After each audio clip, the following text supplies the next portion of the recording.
بڑے سے بڑا عہدہ بات میں ہے، نبوت پہلے۔ اور اس کے لیے ایک شعر میں پیغام دوں گا کہ ہر ابتدا سے پہلے، ہر انتہا کے بعد ذات نبی بلند ہے، ذات خدا کے بعد۔ ہر ابتدا سے پہلے، ہر انتہا کے بعد ذات نبی بلند ہے، ذات خدا کے بعد۔ دنیا میں جس قدر احترام کے قابل ہیں جتنے لوگ، ہم سب کو مانتے ہیں مگر مصطفیٰ کے بعد۔ مولانا صاحب شیزان کے بارے میں کثرت بڑھتی جا رہی ہے۔ دیکھیں، دو باتیں ذہن میں رکھیں۔ شیزان قادیانیوں کی کمپنیاں ہیں۔ جس طرح ہم اسرائیلی مصنوعات کے بائیکاٹ کیے ہوئے ہیں، اسی طرح قادیانی مصنوعات کا بھی بائیکاٹ کریں۔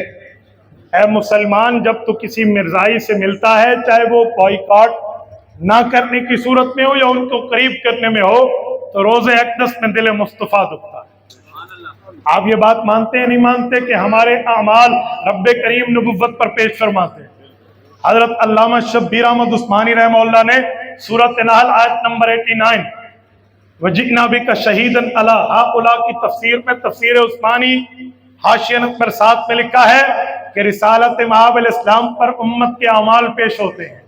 حضور پاک نیک اعمال کو دیکھ کے اللہ کا شکر، بد اعمالیوں پہ مطلع ہو کے نالائقوں کے لیے استغفار کرتے ہیں۔ تو آپ کیا چاہتے ہیں؟ آپ کے اعمال خیر پیش ہوں یا اعمال شر پیش ہوں؟ اگر خیر پیش ہوں تو کسی قسم کے بے ایمانوں کے مصنوعات کو اپنے قریب مت رکھیے۔ کریں گے نا بھائی کاٹ انشاءاللہ؟ مفتی صاحب کچھ لوگ اعتراض کرتے ہیں کہ امام ابو حنیفہ رحمۃ اللہ علیہ مرجی تھے، غلط کہتے ہیں۔ حضرت امام صاحب رحمۃ اللہ علیہ کا ارجاء کے اوپر تو تردید اور رد موجود ہے۔ مفتی صاحب آپ فرماتے ہیں حضرت مولانا فضل الرحمان پر 1 روپے کرپشن ثابت نہیں ہے، تو پھر بتائیے مولانا کے پاس پیسے کہاں سے آ گئے؟ بھائیو، اگر کسی شریف آدمی پر کرپشن نہ ہو تو پھر اس کا کیا مطلب ہے؟ اس کے پاس حلال بھی نہیں ہوتا، ہاں وہ حلال سے فارغ ہوتا ہے۔ اللہ اکبر کبیرہ، آپ کیسی بات کرتے ہیں؟ یاد رکھیں، جب نبی موجود ہو، امت نبی پہ خرچ کرتی ہے تو سب سے اعلیٰ مال نبی پر پہنچتا ہے، اور جب نبی نہ ہو، نبی کے وارث موجود ہوں، تو سب سے افضل مال وہ ہے جو نبی کے وارث پر خرچ ہوتا ہے۔ اور اس وقت نبی کے وارثوں کا سربراہ ہے قائد ملت اسلامیہ۔ اس پگڑی کو تو جو بائیڈن واشنگٹن میں بیٹھ کے پہچانتا ہے، نہیں پہچانتا۔ مرزا مسرور نے کیا کہا تھا اس نادیہ رمضان چودھری کو؟ نہیں سنا آپ نے کہ جب تک یہ پگڑی والے اسمبلی میں ہیں قادیانیوں کی دال نہیں گلے گی؟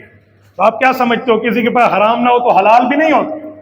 عجیب بات ہے، کوئی آدمی پانی پی رہا ہو، اسے کہتے شراب تو حرام ہے، پانی کیوں پی رہے ہو؟ پانی تو حلال ہے۔ تو امت اپنے بڑوں پہ خرچ کرتی ہے تو انہیں مل جاتا ہے۔ اللہ اللہ خیر صلی اللہ۔ مفتی صاحب کچھ لوگ کہتے ہیں قرآن طوطے کی طرح یاد کرنے کا کیا فائدہ؟ دیکھو، طوطے کی طرح یاد کرنے کا کیا مطلب ہے؟ طوطے کی طرح پڑھنے کا کیا مطلب ہوتا ہے؟ میرے دوستو، ایک جملہ کہتا ہوں، قرآن کریم پڑھیں ترجمے کے ساتھ، علماء سے سمجھ کے، خود نہیں، علماء سے سمجھ کے پڑھیں، آپ کو تب بھی ثواب ہے۔ بغیر سمجھے پڑھیں تب بھی اللہ کا کلام ہے، تب بھی ثواب۔ یہ علامہ سعد الدین تفتازانی رحمہ اللہ سے سوال ہوا تھا کہ قرآن کے لفظ آپ پڑھتے ہو، آپ کہتے ہو صحت ملتی ہے، ان لفظوں کے ساتھ کوئی مرہم پٹی تو نہیں لگتی، تو کیسے زخم کو صحت ملتی ہے، بیماری کو صحت ملتی ہے؟ تو علامہ نے سوال کرنے والے کو فرمایا تھا بکواس بند کر، تو سرخ ہو گیا۔ تو اس نے کہا جی مجھے آپ نے ایسا کیوں کہا؟ انہوں نے کہا میں نے تمہیں کوئی مرہم پٹی کی چیز ماری تو نہیں ہے، میرے لفظ کا اثر کیوں لیا؟ اس نے کہا سخت لفظ بولا جائے تو اثر ہے، تو کہا اللہ کا کلام پڑھا جائے تب اثر نہیں ہے؟ مفتی صاحب میں اپنی زندگی سے تنگ ہوں، کاروبار میں لاس ہو گیا ہے جس کی وجہ سے کاروبار ختم ہے، اور مجھ پر 20 لاکھ روپے کا قرض ہے۔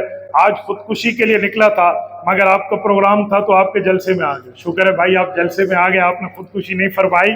دیکھیں نبی پاک صلی اللہ علیہ وسلم نے لفظ بتائے ہیں، بندہ وہ دعا مانگے اللہ تعالیٰ سے، وظیفہ پڑھ لے تو انسان کا قرضہ اتر جاتا ہے۔ جتنا قرضہ آپ پہ تھا نا، اتنا قرضہ مجھ پہ بھی تھا، میں نے بھی یہ وظیفہ پڑھا، اللہ تعالیٰ نے اس قرضے کو اتار دیا ہے۔ آپ پڑھیے ہر نماز کے بعد اللہم اکفنی بحلالک عن حرامک واغننی بفضلک عمن سواک۔ یہ وہ وظیفہ ہے جس وظیفے کو رسالت مآب نے اپنی زبان سے ذکر فرمایا۔ یہ رسالت مآب علیہ السلام کی زبان اقدس سے جاری ہوا ہے، یہ دنیا کے کسی پیر فقیر کا بتایا ہوا نہیں ہے، یہ نبوت کا بتایا ہوا ہے۔ اللہم اکفنی بحلالک عن حرامک واغننی بفضلک عمن سواک۔